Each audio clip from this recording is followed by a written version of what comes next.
नमस्कार दोस्तों, स्वागत है आपका मेरे चैनल पे। मेरा नाम है रिपु दमन सिंह। मेरे बारे में डिटेल्स यहाँ लिखी है, आप इसे रीड कर सकते हैं।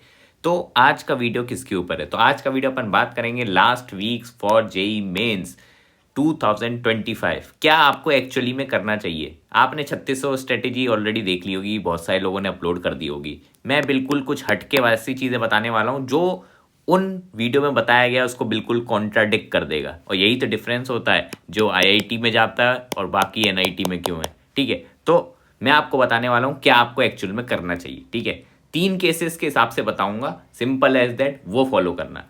आज 18 है, ठीक है, अब ज़्यादा समय बचा नहीं है, 22 से स्टार्ट हो जाएगा मामला। ठीक है, तो अपने हिसाब से आप अपनी स्ट्रेटेजी को जो मैं इस वीडियो में बताऊं उस हिसाब से लगाना, सिंपल एज है। जिसका 22 को है, जिसका बाद में है, उस हिसाब से एडजस्ट कर लेना, सिंपल एज दैट। ठीक है, अब मैं केसेस के हिसाब से स्प्लिट कर दे रहा हूं, तो अपने केस के हिसाब से सुनते जाओ।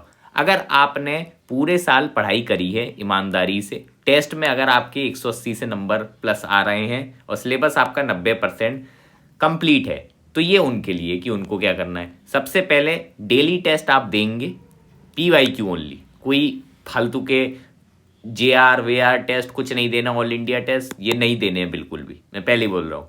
PYQ उठाओ, उसे एज अ टेस्ट दो, सिंपल एज दैट। कब तक देना है ये भी सुन लो। जैसे 22 को अगर आपका एग्जाम है तो अपना 20 तारीख तक आपको देना है, मतलब 2 दिन पहले आपको रुक जाना है। ठीक है, तो 20 तारीख को रुक जाना है, मतलब 20 को आप टेस्ट नहीं देंगे अगर 22 को एग्जाम है। तो ऐसे ही अगर आपका शिफ्ट लेट है तो 2 दिन पहले तक नहीं देना है, वरना आपको डेली देना है, ये कर लेना। दूसरी चीज़, फॉर्मूले आपको डेली रिवाइज करने हैं, चाहे कुछ भी हो जाए। ठीक है, ये एग्जाम से पहले भी 1 दिन पहले तक करने हैं, कोई दिक्कत नहीं। मॉर्निंग में करो चाहे इवनिंग में करो, जब भी आपको लगे कंफर्टेबल होके आराम से करो। इनऑर्गेनिक का आप रट्टा मार सकते हैं सुबह, क्योंकि ये चीज़ें कई का दिमाग से निकल जाती हैं, तो इसका आप रट्टा मार लेना। ठीक है, और मेरा टिप ये है कि इसके अलावा आपको और कुछ पढ़ने की ज़रूरत बिल्कुल भी नहीं है। अब बिल्कुल भी नहीं पढ़ना है आपको, और इन्जॉय करना है। ये बिल्कुल ही रिवर्स में आपको बता रहा हूँ। कोई भी आप एनीमे देखो, मूवी देखो, वेब सीरीज देखो, अपनी फैमिली के साथ टाइम बिताओ, चाहे बाहर चले जाओ, गेम खेल लो। ठीक है, बस पढ़ाई मत करना, रिवाइज करो फॉर्मूले, एक टेस्ट दे दो, उसका एनालिसिस कर लो, बस कुछ नहीं। टेस्ट भी कौन सा, PYQ वाला देना है, कुछ नहीं, और कुछ नहीं देना। बट इससे ज़्यादा कुछ नहीं करना। ये अगर आपने फॉलो करा है तो बेस्ट एकदम। ठीक है, और एक चीज़ याद रखना, कोई भी जंक फूड अवॉइड करना। अगर आउटिंग में जा रहे हो दोस्तों के साथ, बाहर मत खाना, क्योंकि अगर आपका भी पेट खराब हुआ तो फिर रिजल्ट में नंबर आपके खराब हो सकते हैं। ठीक है, तो ये कर लेना। और ये मैं ऐसा करने को क्यों बोल रहा हूँ, क्योंकि ये आपका स्ट्रेस रिड्यूस करेगा। आपने ऑलरेडी पढ़ाई कर ली है भाई, सही बताऊं तो ईमानदारी से अगर आप पूछो आपने मेहनत करी है तो आपको पता है कि आपने मेहनत करी है, बस आप पैनिक कर रहे हो अभी फालतू का। ठीक है, तो ये सब चीज़ों पे फोकस करो इंस्टेड ऑफ एग्जाम, ज़्यादा बेटर रिजल्ट आएगा। ठीक है, और एक चीज़ हमेशा याद रखो, सेकंड मेंस आपका भी बचा हुआ है एज अ बैकअप।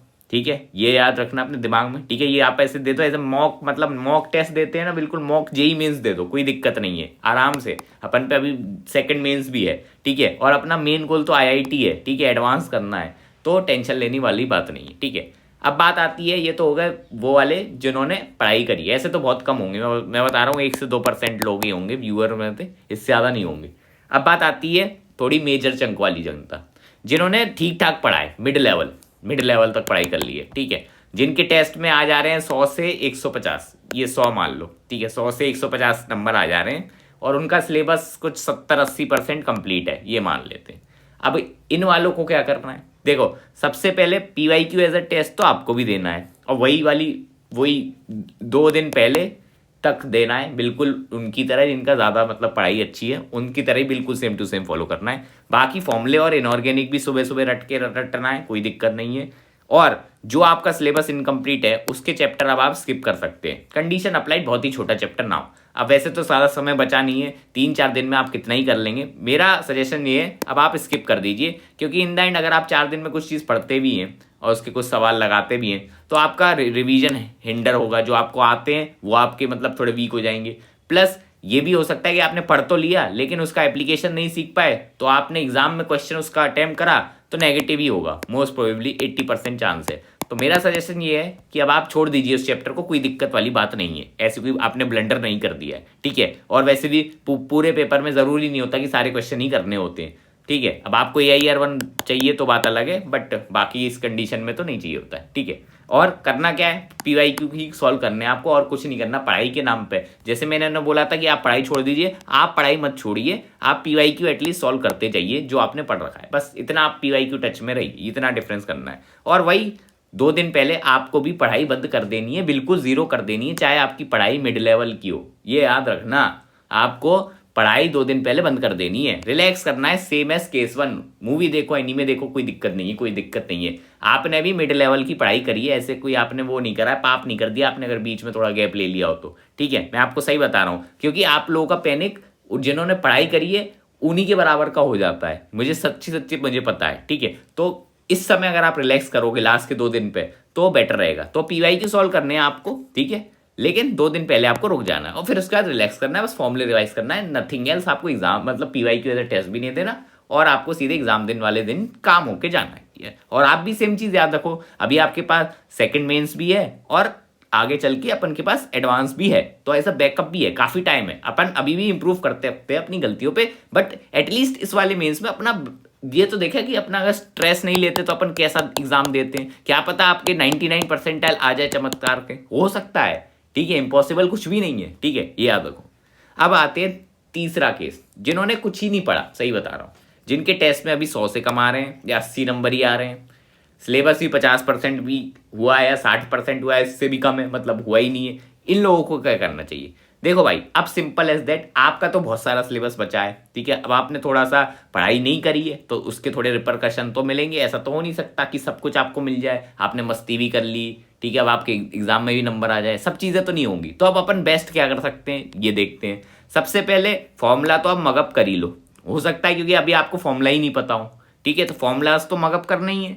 इनऑर्गेनिक में जितना रट सकते हो उतना रटेंगे, ठीक है, जितना हो सकता है, ठीक है। क्या पता इनऑर्गेनिक के कुछ चैप्टर छूट गए हैं, ठीक है, अब जो छूट गए हैं उसका क्या कर सकते हैं, ठीक है, जो लेकिन आपने कभी भी पढ़े हो उनको एटलीस्ट रट सकते हैं। बाकी याद रखना कि ये वाला मेंस का अटेम्प्ट आपको स्किप नहीं करना है, बहुत लोग नहीं जाते हैं देने, ये सबसे बड़ी गलती होती है। क्यों भाई, एटलीस्ट अगर आप ये वाला मेंस देने जाओगे तो आपको एग्जाम लाइक कंडीशन का आइडिया रहेगा, फिर जब आप अप्रैल वाले अटेम्प्ट में थोड़ा बहुत ही पढ़ के जाओगे ना तो तुम्हें पता रहेगा कि नया सा फील नहीं होगा, एटलीस्ट थोड़ा फेमिलियरिटी रहेगी, तो आप बेटर परफॉर्म कर पाएंगे अप्रैल वाले अटेम्प्ट में। ये हमेशा याद रखो, कभी भी स्किप नहीं करना होता है ये वाली बात, ठीक है। अब एक बात याद रखो, क्या अपन को स्टडी करना है इवन एक दिन पहले भी, यस और नो। देखो सिंपल एज दैट है, मैं इसमें एक फॉर्मूला बता रहा हूँ, सिंस आपका सिलेबस बहुत कम है, ये वाली चीज ट्राई करो, ठीक है। अगर आप पैनिक नहीं करते हो, ठीक है, अगर आपको पैनिक नहीं होता है तो आप पढ़ो एक दिन पहले भी, सही बोल रहा हूँ, क्योंकि आपका बहुत कुछ छूटा हुआ है, ठीक है। एटलीस्ट जो आप मतलब जो कर सकते हो वो कर लो। और अगर आपको ऐसा लगता है कि नहीं यार मेरे को पैनिक होने लगेगा क्योंकि आप लोगों का स्ट्रेस बहुत ज़्यादा हाई हो सकता है मेरे हिसाब से, तो बिल्कुल ही मत पढ़ो आप, कोई दिक्कत नहीं है, आप रिलैक्स ही कर लीजिए। पूछो क्यों, अब देखो एग्जाम के लिए ज़्यादा समय बचा नहीं है, 5 दिन में आपको सच्ची सच्ची बताऊं, ऑनेस्टली बताओ, तो आपको भी लगता है कि आप कुछ ज़्यादा ही उखाड़ सकते हैं, नहीं ना, एटलीस्ट आप कट ऑफ पार कर सकते हैं या फिर थोड़ा सा बेटर कर सकते हैं, जैसे 96 परसेंटाइल ले आए, 97 भी ला सकते हो, ऐसा तो पॉसिबल है, ये अभी भी पॉसिबल है, ऐसे इम्पॉसिबल नहीं है। तो उसके लिए अब आप कुछ नहीं करो, पीवाईक्यू पे ही फोकस करो, जो चैप्टर आपने पढ़े हैं उन्हीं को अच्छे से कर लो, उन्हीं के फॉर्मूले रिवाइज कर लो, बस, और कुछ नहीं करना है आपको, सिंपल। बाकी रिलैक्स करो, बिल्कुल सेम केस 1 केस 2 के हिसाब से, ठीक है, कोई पैनिक मत करो, सिर्फ रिलैक्स करो, ठीक है। और एक चीज़ याद रखो, जो सबके लिए बोल रहा हूं मैं, केस 1 2 3 जो भी इसमें लाइक करोगे, ये एक एग्जाम ही है, ठीक है, ये आपकी जिंदगी नहीं है, ठीक है। लाइफ बहुत ज़्यादा बड़ी है, आपको नहीं पता। अब देखो आईआईटी बॉम्बे वाले बाबा फेमस हो रहे हैं, आईआईटी बॉम्बे में एरोस्पेस करा उन्होंने, अब बाबा बन गए, ठीक है। अब ऐसे ही बहुत सारे ऐसे लोग हैं जो प्राइवेट कॉलेजेस से करते हैं टियर 3, ठीक है, मैं आपको एग्जाम्पल दिखा दूंगा, ठीक है, टियर 3 कॉलेजेस का कुछ मेरी अगली वाली मतलब कुछ नेक्स्ट वीडियोज़ में आपको दिखा दूंगा कि कैसे एक टियर 3 का बंदा कहाँ से कहाँ पहुँच गया अभी, ठीक है। तो anything is possible, condition applied, आपका हार्ड वर्क लगेगा, ठीक है।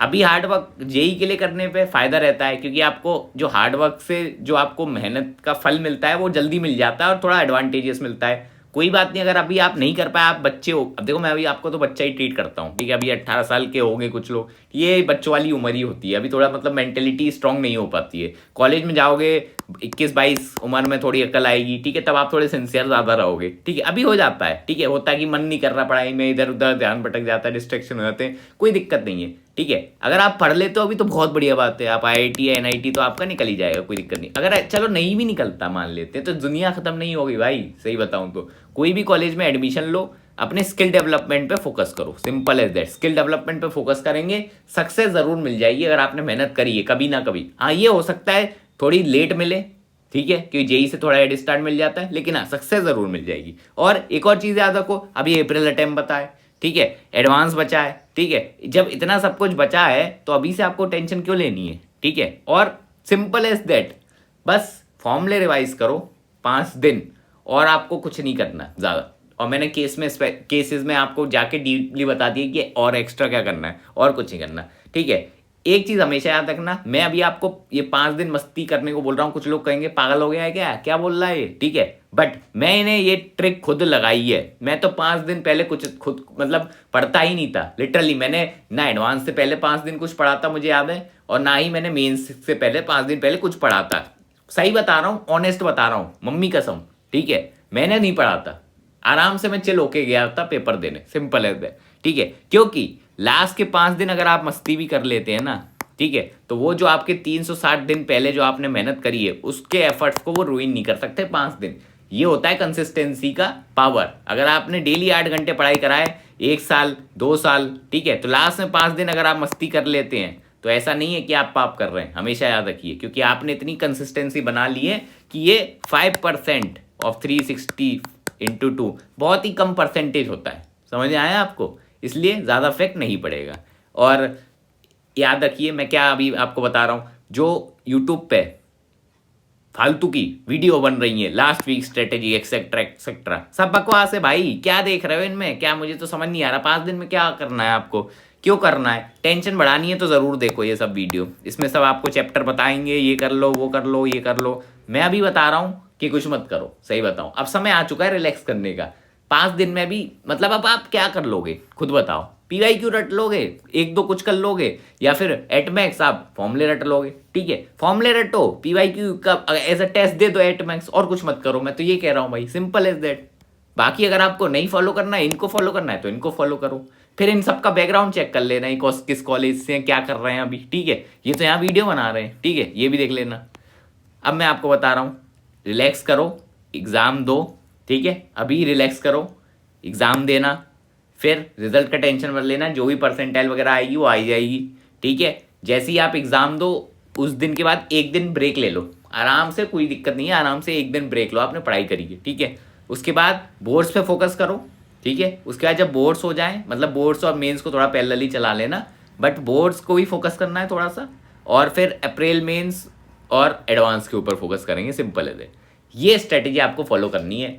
अगर मैं होता आपकी जगह तो मैं ये फॉलो करता, गधों की तरह यूट्यूब पे ये सब नहीं कर रहा होता, ठीक है, पहले ही बता रहा हूँ कि ये स्ट्रेटेजी 5 दिन में जेई क्रैक, अरे भाई साहब क्या कर रहे हो ये, ठीक है। अब रिलैक्स करने का समय है, फॉर्मूले रिवाइज करो, बाकी चीज़ें करो। अगर आपको ऐसा लगता है कि आप कुछ कर सकते हैं 5 दिन में, बहुत ज़्यादा चैप्टर पढ़ लोगे, तो ट्राई कर लो, कोई दिक्कत नहीं है, क्योंकि अभी आपका फर्स्ट मेंस है, ठीक है, तो आपके पास एक्सपेरिमेंट करने के लिए बहुत सारी चीज़ें हैं, तो ट्राई कर लेना। और अगर आपको मेरी बात पसंद आई तो लाइक शेयर सब्सक्राइब करो, नहीं तो डिसलाइक ज़रूर करो, कमेंट में मुझे गाली अलग से देना, सिंपल एज दैट। मिलते हैं आपको नेक्स्ट वीडियो में।